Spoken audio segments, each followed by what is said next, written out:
استغفر الله العظيم استغفر الله العظيم استغفر الله العظيم. السلام عليكم ورحمة الله وبركاته. أعوذ بالله من الشيطان الرجيم. بسم الله الرحمن الرحيم. بسم الله والحمد لله والصلاة والسلام على رسول الله سيدنا ومولانا محمد بن عبد الله وعلى آله وأصحابه ومن والاه. لا حول ولا قوة إلا بالله. لا حول ولا قوة إلا بالله. لا حول ولا قوة إلا بالله العلي العظيم. فيا أيها الحاضرون والمستمعون والمحترمون رحمكم الله، والحاضرات والمستمعات والmuhtaramat rahimakumullah. Yang ulun hormati Ketua Masjid As-Sifa, Ketua Umum Dr. Faisa, mudah-mudahan selalu dalam lindungan dan rahmat Allah. Dan yang ulun hormati Sekretaris Masjid, dan yang ulun hormati serta ulun banggakan seluruh jamaah Masjid Asy-Syifa, insya Allah akan menjadi calon-calon penghuni surga. Amin. Baiklah, dalam kesempatan ini, dalam kultum kali ini, ulun akan membahas satu bahasan, yaitu tentang amalan yang paling dicintai oleh Allah Subhanahu wa Ta'ala. Kita tahu bahwa banyak amalan ini, ada zikir, ada sholat sunat, ada puasa sunat, ada sholawat, tasbih dan lain-lainnya. Nah, itu semuanya adalah amalan-amalan yang tujuannya adalah untuk mendekatkan diri kepada Allah Subhanahu wa Ta'ala. Nah, tapi kali ini ada amalan, ada 3 amalan kata Rasul. Nah, 3 amalan ini yang paling dicintai oleh Allah. Nah, dalam suatu riwayat dijelaskan, nah, ketika Abdullah bin Mas'ud itu bertanya kepada baginda Rasul. Kata Abdullah, "Ya Rasulullah, apa amalan yang paling dicintai Allah?" Nah, ini pertanyaan orang yang cerdas lah. Jadi kada mencari ya, kalau orang Banjar tuh menyambat amalan yang patennya aja. Nah, pemungkas. Dijawab oleh Rasul. Sungguhnya kata Rasul ada 3 amalan yang dicintai, yang paling dicintai oleh Allah. Itu adalah yang pertama, as-salatu ala waqtiha. Salat di atas waktunya. Artinya salat tepat waktu. Ini amalan bukan mudah bagi orang yang tidak terbiasa.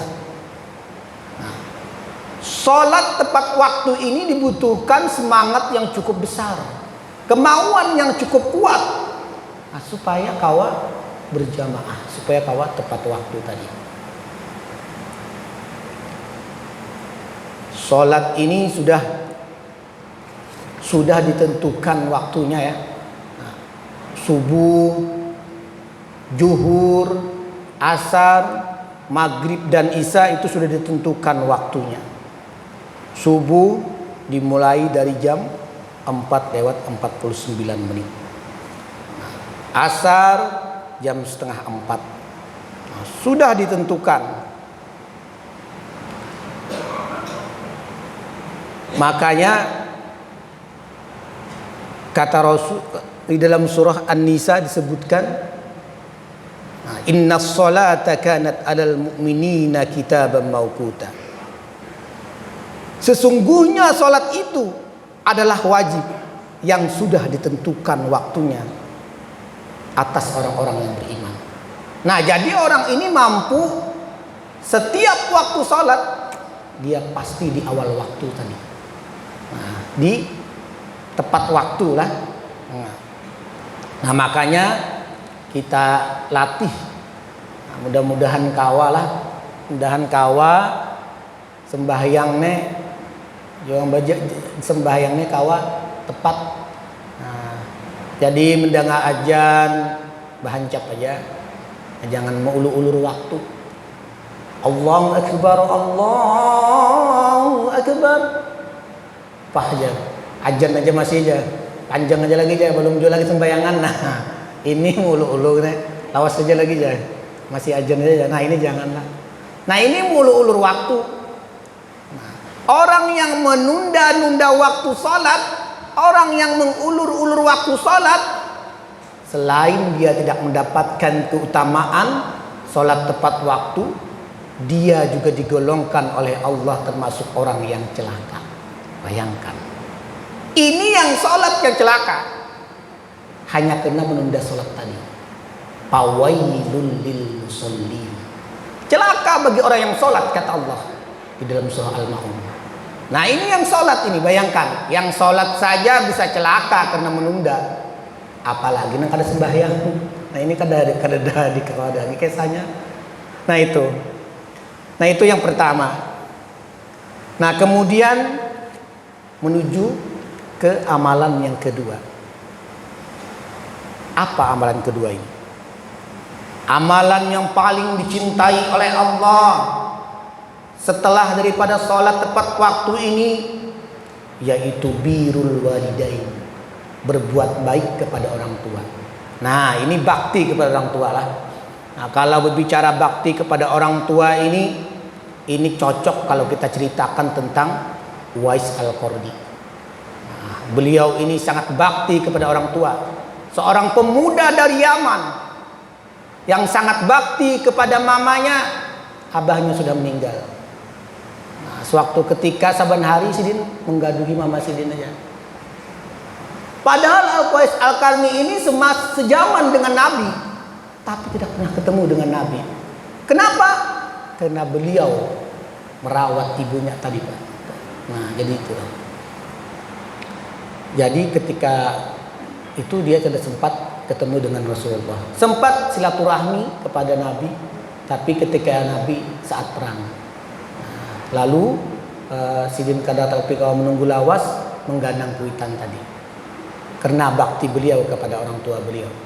Nah, semasa itu lalu ibundanya ini mau melaksanakan ibadah haji kan.